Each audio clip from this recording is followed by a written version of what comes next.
Hello all of you, welcome to my YouTube channel Learn Computer with RCS।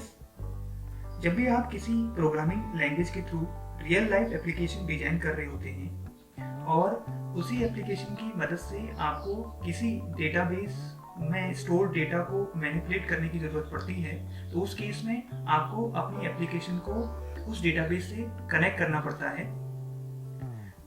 आज के इस video में मैं आपको पाइथन में क्रिएट की गई कोई एप्लीकेशन को कैसे किसी डेटाबेस से हम कनेक्ट करेंगे, इसके कंप्लीट स्टेप्स को डिटेल में समझाऊंगा। इस वीडियो में हम सीखेंगे कि कैसे स्टेप टू स्टेप हम पाइथन आइडियली में जो अपने प्रोग्राम बनाया है उस फाइल को कनेक्ट करते हैं MySQL डेटाबेस से। तो चलिए स्टार्ट करते हैं अपने वीडियो को। But before starting the video, अगर आप चैनल पर नए हैं तो चैनल को सब्सक्राइब कर लीजिए और नोटिफिकेशन के लिए you can press the bell icon, ताकि लेटेस्ट वीडियोस की जानकारी आपको सबसे पहले मिल सके। आज के इस वीडियो में जिस टॉपिक पर हम डिस्कस कर रहे हैं वो है कनेक्ट पाइथन विथ MySQL। हम पाइथन को MySQL से कैसे कनेक्ट करेंगे, उसके सारे स्टेप्स को मैं इस वीडियो में आपको बताऊंगा। तो आप सभी लोगों से रिक्वेस्ट है कि इस वीडियो को आप लास्ट तक जरूर देखें, ताकि आप सारे स्टेप्स को आसानी से समझ पाएं। तो चलिए स्टार्ट करते हैं।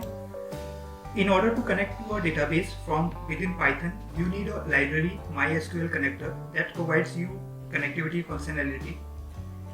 अगर आपको डेटाबेस को से पाइथन को कनेक्ट करना है तो सबसे पहले आपको एक लाइब्रेरी को अपने कंप्यूटर में इंस्टॉल करना पड़ेगा। उस लाइब्रेरी का नाम है MySQL connector library.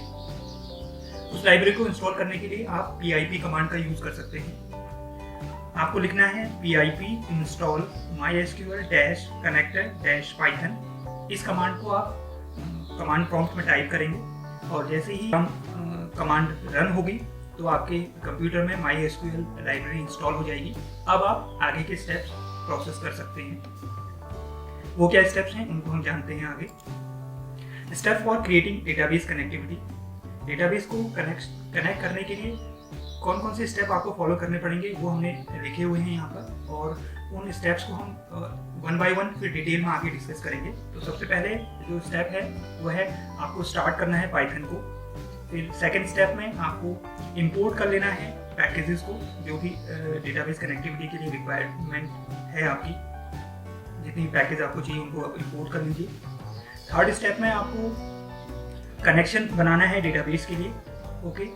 Fourth step में एक कर्सर इंस्टेंस क्रिएट करना है। इसको हम आगे बढ़ेंगे कि क्या होता है कर्सर इंस्टेंस। फिफ्थ स्टेप में आपको क्वेरी एग्जीक्यूट करनी है। जो भी आप क्वेरी डेटा रिट्रीव करना चाह रहे हैं उससे रिलेटेड क्वेरी को आप एग्जीक्यूट करेंगे। उसके बाद extract data from result set. जो वहाँ से रिजल्ट रिटर्न हुआ उस रिजल्ट सेट से हमें डेटा को एक्सट्रैक्ट करना है। ये हमारा अगला स्टेप है। और फाइनल स्टेप है क्लोज द कनेक्शन। जब हमारा पूरा प्रोसेस कंप्लीट हो जाएगा उसके बाद हम इस कनेक्शन को क्लोज कर देंगे। ठीक है। तो ये स्टेप्स थे डेटाबेस को कनेक्ट करने के। अब इन स्टेप्स को वन बाय वन हम समझते हैं कि कैसे ये रन होते हैं। सबसे पहला स्टेप है start Python. Open your Python editor in which you can create your Python file. सबसे पहले आप अपने पाइथन एडिटर को ओपन कर लीजिए, जिसमें आप पाइथन का फाइल या पाइथन की स्क्रिप्ट लिखेंगे। Okay. It can be Python ideally और other IDE like Spyder, PyCharm, visual code editor.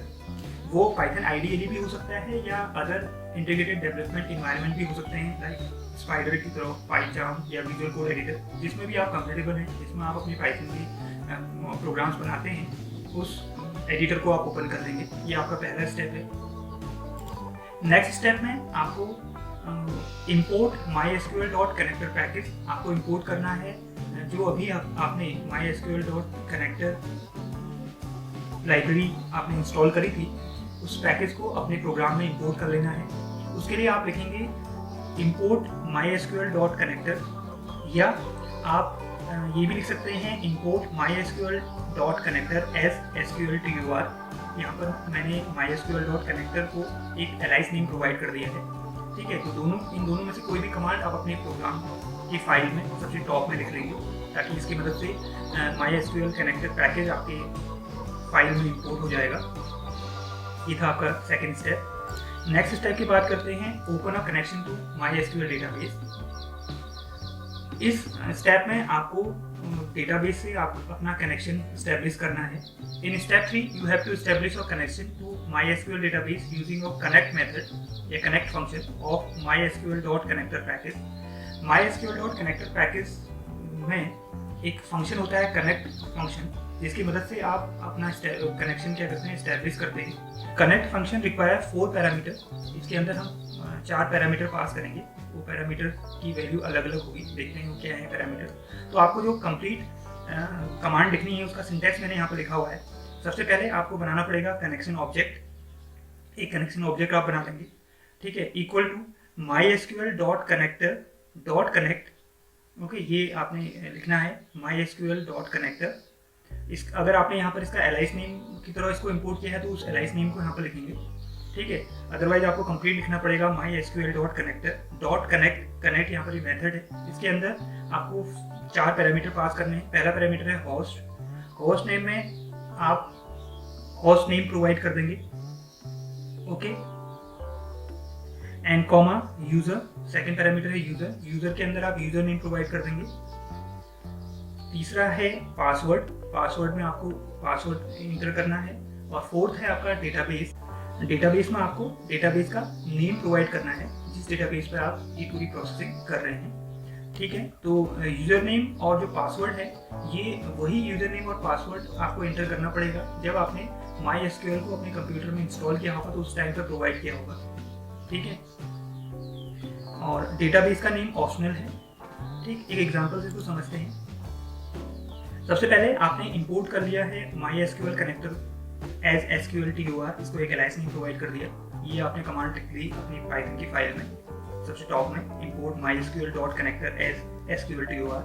उसके बाद आपने यहाँ पर बनाया है एक कनेक्शन ऑब्जेक्ट जिसका नाम है MyConnection equal to SQLTOR.connect। Host equal to, इसके अंदर पास कर दिया आपने लोकल होस्ट, इसकी वैल्यू प्रोवाइड कर दी है इसको, कॉमा यूजर। यूजर के अंदर आपने प्रोवाइड कर दिया रूट। रूट एक डिफॉल्ट यूजर होता है, ओके, एंड कॉमा करके पासवर्ड आपने लिखा। और पासवर्ड में वो पासवर्ड इंटर कर दिया जो आपने SQL को क्रिएट करते वक्त, MySQL इंस्टॉल करते वक्त आपने क्रिएट किया होगा पासवर्ड, उसी पासवर्ड को यहाँ पर हम यूज़ कर लेंगे। एंड डेटाबेस, जिस डेटाबेस को हम यहाँ पर यूज़ कर रहे हैं उसका नाम है टेस्ट। तो हमने यहाँ पर टेस्ट नाम का डेटाबेस इंटर कर दिया, डेटाबेस को जो वैल्यू प्रोवाइड कर दी है। तो चारों पैरामीटर हमने पास कर दिए और चारों पैरामीटर्स को वैल्यू भी हमने प्रोवाइड कर दी है। You must ensure that the username and the password that you specify are valid for MySQL installation। इस चीज़ का ध्यान रखना है कि MySQL को इंस्टॉल करते वक्त जो यूज़र और पासवर्ड आपने क्रिएट किया है वही यूज़र और पासवर्ड यहाँ पर एंटर करेंगे। You can check your connection is successful or not using function isConnected। आप अपने कनेक्शन को चेक भी कर सकते हैं। आपके पास एक मेथड है isConnected मेथड, जिसकी मदद से आप चेक कर सकते हैं कि आप सही तरीके से आपका जो पाइथन फाइल है वो डेटाबेस से कनेक्ट हुई है या नहीं। तो आपको लिखना पड़ेगा अपने प्रोग्राम में इफ MyConnection.isConnected। MyConnection यहाँ पर कनेक्शन ऑब्जेक्ट का नाम है, .isConnected, और इसके अंदर आपने एक मैसेज लिख दिया successfully connected to MySQL database. जैसे ही ये मैसेज आपकी स्क्रीन पे फ्लैश हो जाएगा तो इसका मतलब आपका फाइल का जो कनेक्शन है वो MySQL डेटाबेस से हो चुका है। अब आप आगे की प्रोसेस कर सकते हैं, ठीक है। तो ये था आपका थर्ड स्टेप। आगे के स्टेप में देखते हैं। स्टेप 4 में क्रिएट अ कर्सर इंस्टेंस। आपको एक कर्सर क्रिएट करना है। When you successfully connected with the database server and perform a query. जब आप सक्सेसफुली कनेक्टेड हो जाएंगे, अभी हमने प्रीवियस में देखा था, जब आपके सामने मैसेज फ्लैश हो जाएगा तो उसके बाद आप एक क्वेरी परफॉर्म करेंगे, ठीक है। तो एबल हो जाएंगे क्वेरी को परफॉर्म करने के लिए, ठीक। और जब वो क्वेरी एग्जीक्यूट होगी तो उस क्वेरी का रिजल्ट आपको रिटर्न होगा। उस रिजल्ट को हम बोलते हैं रिजल्ट सेट, ठीक है। जो वहाँ से जो डेटाबेस सर्वर के पास हमने क्वेरी भेजी और उसने एग्जीक्यूट करी क्वेरी को, क्वेरी का रिजल्ट जो है वापस हमें कनेक्शन के पास भेजा, तो उसको बोलते हैं रिजल्ट सेट, ठीक है। Database cursor is a special type of control structure that gets the access all the records retrieved as per query called the result set and allow you to the result set row by row। तो database cursor एक special type का control structure है जो database server के द्वारा भेजे गए result set को एक्सेस करने में मदद करता है। मतलब डेटाबेस सर्वर ने जो भी हमारा क्वेरी का जो रिजल्ट हमें वापस भेजा उसको एक्सेस करने के लिए हम कर्सर का यूज करते हैं। और वो कैसे एक्सेस करता है, रो बाय रो उनके सारे रिकॉर्ड्स को कैसे एक्सेस करता है, जो भी रिजल्ट सेट के अंदर रिकॉर्ड्स होते हैं उन रिकॉर्ड्स को रो बाय रो एक्सेस करने में मुझे मदद करता है कर्सर। ओके, तो कर्सर को हम कैसे क्रिएट करेंगे, उसके लिए मुझे कमांड यहाँ पर लिखनी पड़ेगी। एक बनाना पड़ेगा कर्सर ऑब्जेक्ट इक्वल टू, यहाँ पर मैं यूज करूंगा कनेक्शन ऑब्जेक्ट का, ठीक है, यहाँ पर स्पेलिंग थोड़ा ठीक कर लीजिएगा ऑब्जेक्ट की, connection object dot cursor method का यूज कर रहा हूँ, ठीक। तो ये मुझे लिखना पड़ेगा। We establish connection through connection object my connection, हमने माई कनेक्शन नाम से कनेक्शन ऑब्जेक्ट बनाया हुआ है, तो मुझे यहाँ पर लिखना पड़ेगा कर्सर, कर्सर ये एक कर्सर ऑब्जेक्ट हो गया, इक्वल टू माई कनेक्शन, मेरा कनेक्शन ऑब्जेक्ट का नाम हो गया, डॉट कर्सर मेथड का नाम हो गया, इसकी मदद से मैं कर्सर इंस्टेंस क्रिएट कर दूँगा। ठीक है, तो आपको समझ में आ गया होगा कि कर्सर का वर्क क्या है। ठीक है, कर्सर एक कंट्रोल स्ट्रक्चर है, ठीक है, जो क्या कर रहा है, आपके रिजल्ट सेट को से आपके रिकॉर्ड्स को रो बाय रो एक्सेस करने में मुझे मदद कर रहा है। ठीक है, और रिजल्ट सेट क्या है, रिजल्ट सेट वो रिकॉर्ड्स हैं जो आपने क्वेरी परफॉर्म करने के लिए सर्वर को दी थी और सर्वर ने आपको रिटर्न करा है उसका आंसर। ठीक है, वो है आपका रिजल्ट सेट, और उस रिजल्ट सेट के रिकॉर्ड्स को एक्सेस करने के लिए आप बना रहे हैं कर्सर। सिंपल सा ये। स्टेप 5 में आपको एग्जीक्यूट करना है एसक्यूएल क्वेरी को। Once you created a cursor, you can execute SQL query using execute function. जब आपने कर्सर क्रिएट कर दिया है उसके बाद अब आप एग्जीक्यूट फंक्शन की मदद से अपनी कोई भी क्वेरी को एग्जीक्यूट कर सकते हैं। आपको क्या करना है, उसके लिए कर्सर ऑब्जेक्ट लिखना है, कर्सर ऑब्जेक्ट डॉट एग्जीक्यूट, और इसके अंदर पास कर देनी है वो SQL क्वेरी। ठीक है, for example if you want to view all the records of a table students which is the table in the database test for which we have created a connection, we have to write. एक example हम समझ रहे हैं कि हमारा जो connection था वो हमने किस डेटाबेस से किया था, टेस्ट नाम के डेटाबेस से किया था, अभी हमने प्रीवियस उसमें स्लाइड्स में देखा था। ठीक है, और मैं ये मान रहा हूँ कि उस टेस्ट नाम की डेटाबेस के अंदर मेरी एक स्टूडेंट नाम की टेबल बनी हुई है। ठीक है, और उस टेबल से मुझे डेटा को क्या करना है, रिट्रीव करना है। तो मैं यहाँ पर लिखूंगा कर्सर ऑब्जेक्ट का नाम, कर्सर ऑब्जेक्ट का नाम कर्सर मैंने बनाया था अभी, कर्सर डॉट एग्जीक्यूट, और मैंने यहाँ पर एक एसक्यूएल क्वेरी लिख दी, सेलेक्ट स्टार फ्रॉम स्टूडेंट्स। ठीक है, ये सारे रिकॉर्ड्स को स्टूडेंट्स के आपका रिजल्ट सेट के फॉर्म में आपको रिटर्न करेगा। ओके, तो ये था 5th स्टेप आपका। क्वेरी के एग्जीक्यूट होने के बाद आपका जो डेटाबेस सर्वर है वो आपको उस क्वेरी का रिजल्ट रिटर्न करेगा इन the form of result set, ये हमने अभी डिस्कस किया था। ठीक है, अब उस रिजल्ट सेट से हम डेटा को कैसे एक्सट्रैक्ट करते हैं उसके लिए हमारे पास कई सारी मेथड्स हैं, उन मेथड्स को हम पढ़ेंगे। तो once the result of a query is available in the form of result set, you can extract data from result set using any of the following method. उसके लिए हमारे पास मेथड है कि जब हमारे पास क्वेरी का रिजल्ट अवेलेबल है तो अब हम उसको उस रिजल्ट सेट से कैसे डेटा को एक्सट्रैक्ट करें। उसके लिए सबसे पहली मेथड है fetch all method. The fetch all method will return all the rows from the result set in the form of tuple. वो क्या करेगा, रिजल्ट सेट से सारे रोज को एक्सट्रैक्ट करेगा और उसको कहाँ स्टोर कर देगा, टपल के फॉर्म में स्टोर कर देगा एक वेरिएबल में। ठीक है, तो मुझे क्या लिखना पड़ेगा, मैंने यहाँ पर डेटा नाम का एक टपल बना लिया। ठीक है, एक वेरिएबल ले लिया data, equal to cursor object का नाम लिखा है कर्सर डॉट फैच ऑल। ठीक है, क्योंकि कर्सर ऑब्जेक्ट ही मुझे मदद करता है रिजल्ट सेट से डेटा को एक्सट्रैक्ट करने में, ये हमने पहले पढ़ा हुआ है। ठीक है, तो कर्सर डॉट फैच ऑल जब मैंने ये कमांड लिखी तो उसका मतलब वो क्या कर देगा, सारे रिकॉर्ड्स को, सारे रोज को किस में स्टोर कर देगा, डेटा नाम के टपल में स्टोर कर देगा। ठीक है, एक और यहाँ पर स्टेटमेंट लिखा है count equal to cursor dot row count. Actually row count क्या है, कर्सर ऑब्जेक्ट की एक प्रॉपर्टी है जो क्या करता है, जितने भी रिकॉर्ड्स आपके रिटर्न हुए उन रिकॉर्ड्स को काउंट करने में मदद करता है, या उन रोज को काउंट करने में मुझे मदद करता है, मैं उनको प्रिंट कर सकता हूँ फिर। ठीक है, तो मैंने वो स्टोर कर दिए काउंट नाम के वेरिएबल के अंदर।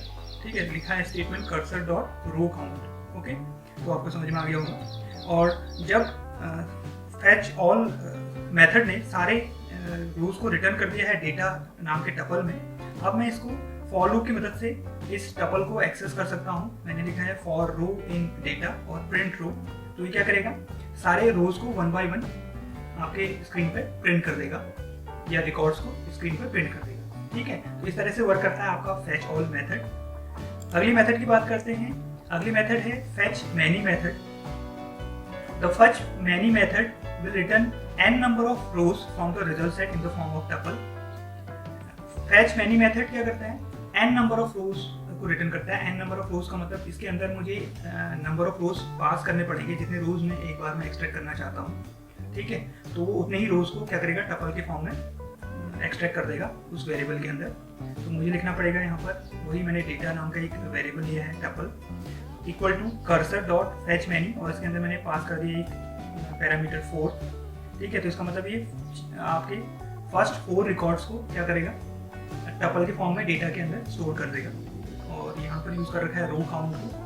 और देन उसके बाद आपने फॉर लूप यूज़ कर रखा है उस टपल को एक्सेस करने के लिए, फॉर रो इन डेटा, और उसके बाद प्रिंट रो कर देंगे तो चारों रिकॉर्ड्स आपकी स्क्रीन में रो बाय रो प्रिंट हो जाएगी। ओके, तो इस तरह से वर्क करता है आपका fetch many method. Next method है fetch one method. The fetch one method will return only one row from the result set in the form of tuple. मतलब कि ये क्या करता है, एक बार में केवल एक रो को ही रिटर्न करता है। ठीक है, तो उसका यूज करने का तरीका ये है, आपने डेटा नाम का एक वेरिएबल ले लिया, data equal to cursor dot fetch one. ठीक है, यहाँ पर कर्सर में कंफ्यूज होना है, ये क्या है, कर्सर ऑब्जेक्ट जो हमने स्टार्टिंग में क्रिएट किया था। ठीक है, कर्सर डॉट फेच वन, ये एक रिकॉर्ड को रिजल्ट सेट से एक्सट्रैक्ट करके डेटा के अंदर स्टोर कर देगा। ओके, एंड यहाँ पर रो काउंट आपने एक प्रॉपर्टी यूज कर रखी है, तो फर्स्ट केस में ये 1 ही काउंट करेगा क्योंकि एक ही रिकॉर्ड होगा उसके अंदर। और उसके बाद आप डेटा को यहाँ पर डायरेक्टली प्रिंट कर देंगे। यहाँ पर आपको फॉर लूप यूज करने की जरूरत नहीं है क्योंकि एक ही रिकॉर्ड है। ठीक, तो उसको प्रिंट कर देगा। फिर उसके बाद आपका, अगर आप सेकेंड रिकॉर्ड को पढ़ना चाहते हैं तो फिर से आपको फेच वन आपका मेथड का यूज करना पड़ेगा। तो वो क्या करेगा, जो कंट्रोल वेरिएबल है उसको नेक्स्ट रिकॉर्ड पर पहुंचा देगा। एक पॉइंटर की तरह भी काम कर रहा है, मतलब कि पहली बार में उसने फर्स्ट रिकॉर्ड को पढ़ा, तो अगली बार में जब फेच वन मेथड यूज करेगी तो वो सेकंड रिकॉर्ड को पढ़ेगा रिजल्ट सेट के, और उसको रिटर्न कर देगा डेटा के अंदर। और रो काउंट की जब बात आएगी तो यहाँ पर वो रो काउंट अब 2 हो जाएंगे, और फाइनली फिर आपकी स्क्रीन पे उस डेटा को क्या कर देंगे, प्रिंट कर देंगे। तो इस सेकंड रिकॉर्ड को आपका प्रिंट करेगा।